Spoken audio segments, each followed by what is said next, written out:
Quand tu es vidéaste, tu dois t'assurer que chaque instant compte pour construire un film qui retrace toute la journée de la mariée. Salut, aujourd'hui je vais tourner une vidéo de mariage. Je vais te montrer comment je vais faire exactement mes films de mariage. Je vais te montrer un petit peu toutes les étapes. Et il y a plusieurs choses qu'il faut pas oublier quand tu fais un mariage. Tu vas voir que je vais partir léger puisqu'en plus je vais commencer le mariage là directement à la mairie. Tu vas avoir ta caméra, tes objectifs avec un stabilisateur. Je te conseillerais d'avoir tes batteries dans la poche. Ça va être plus facile, comme ça tu vas pas être avec ton gros sac où tu vas être encombré, etc. Comment je vais pouvoir filmer mon mariage, comment je vais me mettre, de quelle façon. Et après ça sera dans un domaine dans le sud de la France. Tu peux pas te permettre de partir directement là comme je suis en t-shirt et en short.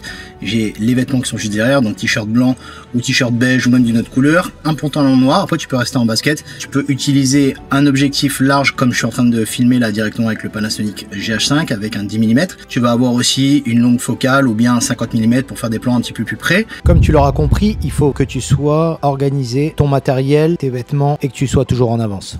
Alors c'est vraiment important d'arriver à l'heure au tournage. Donc déjà ça c'est la première des choses parce que là tu fais quand même des gens qui ont payé leur prestation de mariage, donc c'est pas rien. Donc déjà arriver à l'heure c'est hyper important. Moi je te conseillerais aussi carrément d'arriver vachement plus en avance, comme ça tu as le temps de voir un petit peu, etc. Te poser, te garer. Tu vois là moi par exemple comme je vais à Monaco, il y a de la circulation pas mal. Je vais aller me garer dans un parking souterrain, le temps de marcher, d'aller devant la mairie, voilà. Donc tu vois c'est important d'aller vachement en avance.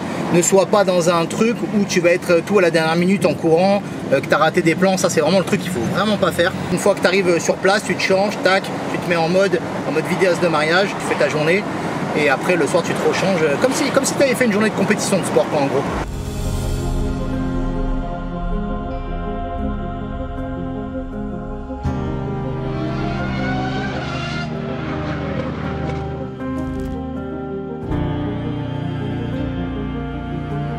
Là, je vais avoir besoin que de mon stabilisateur 3 axes avec le Panasonic et un objectif grand angle et ensuite 3-4 batteries, ça sera suffisant. Là, le mariage il est juste derrière, tu vois, je te conseille d'aller en t-shirt, pas de sac à dos, tu mets tes batteries dans ta poche, ton stabilisateur et c'est parti. Comme ça au moins tu vas pas avoir trop de poids, tu vas pas crever de chaud quoi.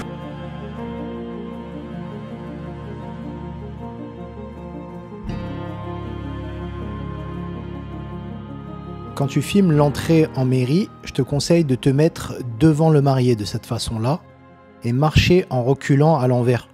Tu vas pouvoir te placer rapidement derrière le maire, pouvoir filmer en plan large, même au moment de la signature. Toujours filmer en plan large quand il va y avoir l'échange des alliances. Tu peux tout faire en 10 mm.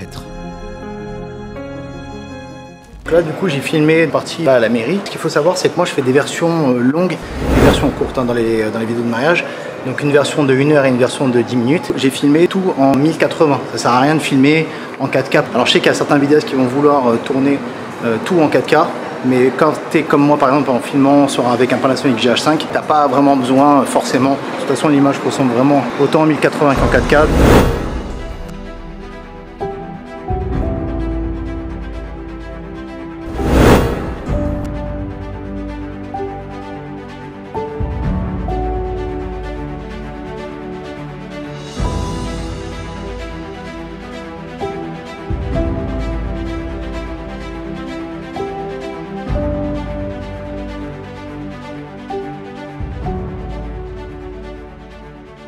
Que je te conseille que tu sois bien reposé à l'avance, c'est très important parce que du coup ça va jouer sur tes humeurs et sur ton attitude le moment du mariage hein.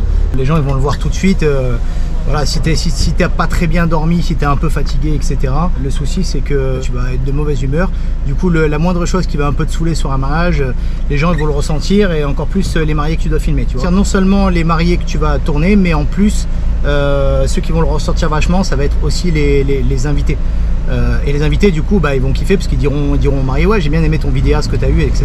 Il était cool, il était marrant. De pas trop parler avec les mariés, ne va pas les déranger toutes les 5 secondes, à leur demander quoi que ce soit. Vraiment tu es dans un mode où tu te mets sur les côtés, tu es discret et tu vas voir que ça ils vont adorer aussi. Ça va être des choses qui vont être mis dans tes commentaires, par exemple si tu as un profil mariage.net, etc. Tu vas voir que souvent les mariés vont dire très professionnel, super discret, etc. Ensuite au niveau technique, par rapport à ton cadrage, une chose qu'il va falloir faire si tu peux t'entraîner, c'est de savoir cadrer donc avec ton stabilisateur avec la main droite et savoir cadrer aussi avec la main gauche. Si tu peux vraiment t'entraîner, donc si tu es droitier, droitier, voilà, tu vas avoir de la facilité à filmer. Si tu n'es vraiment pas gaucher, ben, il va falloir commencer à s'entraîner. Parce que des fois, en fait, tu vas avoir la mariée avec le marié qui va être du côté gauche. Ça va être difficile de cadrer avec la main droite à ce moment-là. Donc ça sera bien de filmer avec la main gauche. Et en plus, ça va te permettre de pouvoir te reposer ton bras droit ou ton bras gauche. Tu vas pouvoir jongler sur l'un et sur l'autre.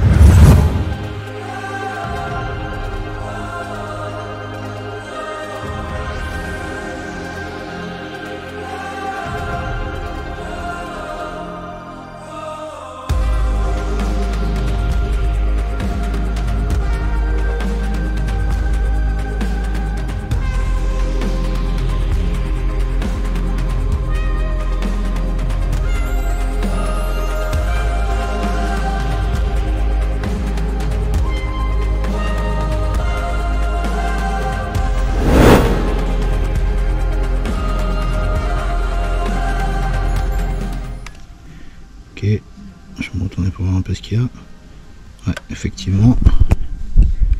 Tac. Ouais, putain, c'est vraiment beau. Toutes les petites tentes là, ça le fait grave. Là, je profite qu'il n'y ait personne qui est arrivé encore au domaine pour avoir le domaine vide quand je filme.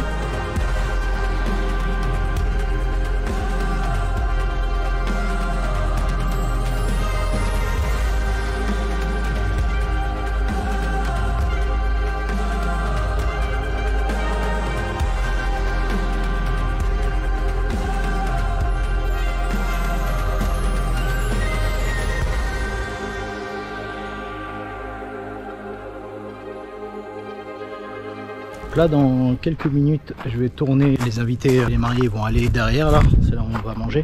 Le plus gros il est passé. Dans un mariage, le plus gros ça reste quand même la mairie qu'il faut pas rater, l'église, la cérémonie, l'entrée en salle, donc ça c'est important, l'ouverture de bal, etc. La pièce montée aussi à la fin, mais après ça reste assez facile. Comme tu l'auras vu dans cette vidéo, je te montre comment je filme un mariage de A à Z du matin au soir. Après, il va y avoir aussi forcément la partie montage, mais je la ferai peut-être dans une autre vidéo. Il faut être organisé et être à l'avance à chaque fois. Tu vas avoir tout ton matériel. N'oublie pas d'avoir toujours au minimum 4 batteries si tu utilises un Panasonic GH5, GH6 ou GH7. Ensuite, fais-toi discret, essaye de filmer les mariés de face en suivi. Tu n'auras pas besoin de changer d'objectif toutes les 5 minutes. Je te conseillerais de filmer beaucoup en plan large avec par exemple un 10 mm. Pour la partie préparation du matin ou autre, tu vas pouvoir mettre ton 50 mm. Voilà, c'est la vidéo résumée. N'hésite pas à me mettre un commentaire si tu as des questions et n'oublie pas de t'abonner à la chaîne et je te dis à très bientôt pour une prochaine vidéo.